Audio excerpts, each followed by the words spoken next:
Hey guys, I'm Dov, and today I'm back with more Total War Warhammer 2 online action. Today we're back with the Beastmen, and not only that, but one of the worst lords in the game, in my opinion, Khazrak the One-Eye, in a full vanguard here on MP, what is this, MP Peak Pass? No, that's not it, MP something Ridge, I don't remember exactly. Anyway, full vanguard against the Empire. Let's get to the list real quick. Khazrak, of course, on his chariot. What does he have going for him? Well, he has pretty decent weapon strength, 280 armor piercing with 120 regular weapon damage, 28 bonus versus infantry. Does have 113 charge bonus. Melee defense is somewhat subpar, only 100 armor, and not the most health. I say only 100 armor. That's actually pretty decent, but overall, he's not the terrible. He is immune to psychology, of course, while Primal Fury's up, Apocalyptic Vision, Scourge, and Deadly Onslaught, which will give him even more charge bonus and armor piercing, so we're going to try and use him in such a role. We've got 4 Goreherds with shields up front with some chevrons, which they're immediately going to regret as they take fire here. One of them is the Blackhorn Ravagers, Regiment of Renown here, who are immune to Vigor. Very strong trait. We've also got 2 Ungor Herd out to the flanks, 4 Centaurs with throwing axes, and 2 Centaurs with great weapons. One of them is the Sons of Goros. Also got some Chaos Poison Warhounds and a Bray Shaman Lore of Wild. So for my opponent, he's got Boris Todbringer up in the air. Very strong pick against the Beastmen. So the ultimate grudge match, of course. Boris and Khazrak are the 2 classics from that DLC, of course, and in the lore, so very thematic matchup here.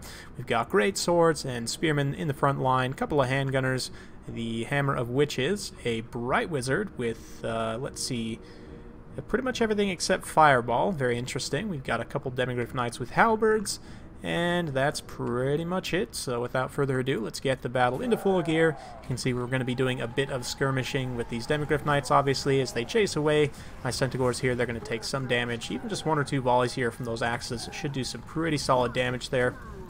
Meanwhile, the rest of the Beastman front is moving up. Of course, we're going to try and summon a Cygor out here in the flank to throw rocks from the side, but already just a frontal charge coming in from the Centaurs with great weapons here, getting straight into the great swords. Boris comes down, and Khazrak's going to also get in here. Unfortunately, I don't know that he was necessarily targeted on Boris, but a very nice burning head coming down from my opponent. Going to just roast out this frontline engagement here, and actually enough to terrify away with the burnt effect and everything, some of those units there, so pretty unfortunate for me. We do have plenty of throwing axes on station, though. Going to get in some solid shots here on these Demigryph Knights.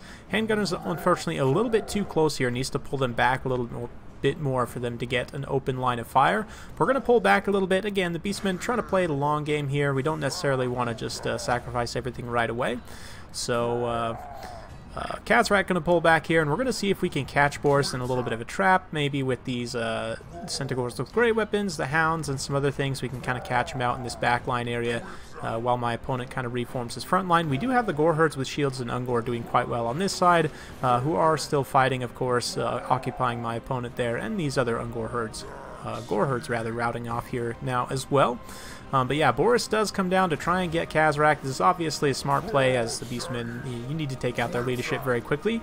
That being said, we're also going to come in with all these Centaurs and the Sons of Goros as well, do some decent armor-piercing damage, although we are taking quite a bit of damage in return. That very nice Cascading Fire Cloak there, buffing up the melee defense and armor-piercing damage of Boris, of course, and the Fire Wizard just sort of hanging around as well. We're going to pull over the throwing axes to start pitching their tomahawks into the side here. Unfortunately, Khazrak does take quite a bit of damage and get terrified away there, so not great for me. We do have the Cygor being summoned up, though, and he's going to start throwing rocks at these units which are over-chasing a little bit here.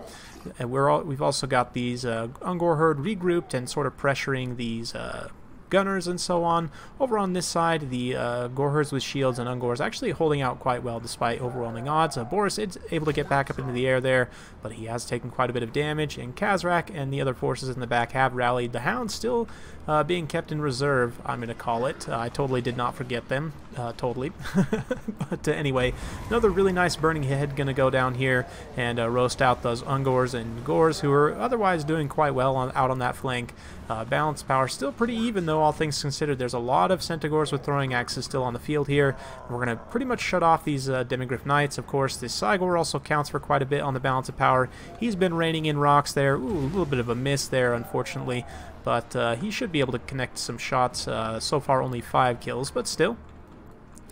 Meanwhile, just kind of regrouping here, letting my opponent kind of maneuver around a little bit. I see that these forces are isolated over here, so we're going to go hit them with the Sons of Goros and the other Centaurs, try and take them out here with the Blackhorn's Ravagers. Hounds finally being deployed here. Of course, since they count as infantry size, they're not going to be subject to the bonuses the Spearmen get here. And also, if I can finish off these Demigryph Knights, these Centaurs can get in on these juicy missile units back here. So we're going to move up and start to do just that. Of course, if Boris comes into range of these throwing axes, he's going to have a very uncomfortable time as well. So they do come in, point-blank axes to the face. They do get a few kills there of Centaurs, but as we pull away, they're going to take some final volleys here and give up their leadership, and that's going to allow us to then go ahead and turn around and start to pressure those missile units there. Boris just regenerating his health up in the air. We're able to clean up the infantry here, and going to be just pulling back, waiting for the final engagement here. I can see Boris has got his eyes set on Khazrak, so we're going to move back some supporting forces here and try and finish Boris off, and with him gone, we should be able to finish out things here. It's a bit risky though. Khazrak's going to side strafe a little bit here, try and dodge away, and then the Blackhorn's Ravagers and also the Centaurs are going to come in and get a nice side charge here. And because, of course, Khazrak does have a very good charge bonus, we want to pull away here and then come back around up to 151 charge bonus, actually, with his Deadly Onslaught up. So once that's applied, he'll be able to get some really nice damage done against Boris. Boris is taking damage from the Centaurs themselves, but 1 or 2 hits from like a rear charge from Khazrak could actually be pretty decent. Even charging him straight in the face gets a good hit there, and yeah, again, the Centaurs hitting him from behind. Another good hit from Khazrak. A little bit hard to see because it's actually the boar kind of poking him. But with that, Boris's leadership is gone, and for all intents and purposes, the battle is over. You can see the Centaurs just kind of rampaging in the Empire backline here, shutting down the cannons and guns. Ooh, point blank there, though. Just took down that Centaur. And one more burning head just for good measure here. Going to roast out some of these Centaurs and Hounds and so on. But yeah, at this point, it's pretty much over for the Empire. You can see getting very close to army losses at this point.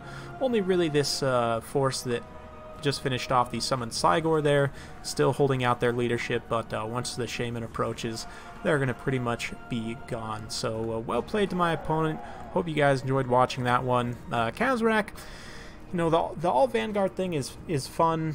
He does have decent charge bonus, and if you have decent micro, you can try and keep him alive, but he's just very snipeable as well. Relatively low HP, even up on the chariot, means that he's relatively easy to goon. He took a lot of damage in this battle, and I was just barely able to keep him alive there in the end and finish off Boris. So this time the victory goes to Khazrak, but definitely I think he deserves a spot on some of the worst lords list. I mean, the Vanguard's nice. Having the chariot in particular with the Vanguard now is better than it used to be. Does give you some kind of neat utility there. I'm a bit curious to see. I might tinker around with some anti-dwarf builds using Khazrak in Vanguard, because I mean, obviously the anti-infantry armor piercing would apply pretty much across the board there. But anyway, hope you guys enjoyed watching that one. In terms of the breakdown here, you can see Centaurs with throwing axes across the line being very cost effective, taking out the Demigryph Knights with halberds there, and also doing a ton of damage to Boris as well.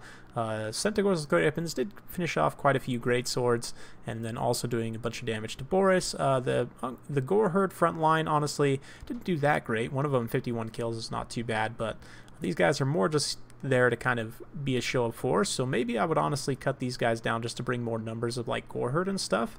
But with the good melee defense and the leadership from the chevrons, I think these guys are about 700. Let's go ahead and take a look here. But the melee defense and leadership is the main reason why I brought them, so they could kind of be like a frontline anvil type unit for then the hammer of the Centaurs. But anyway, let's go ahead and have a look here.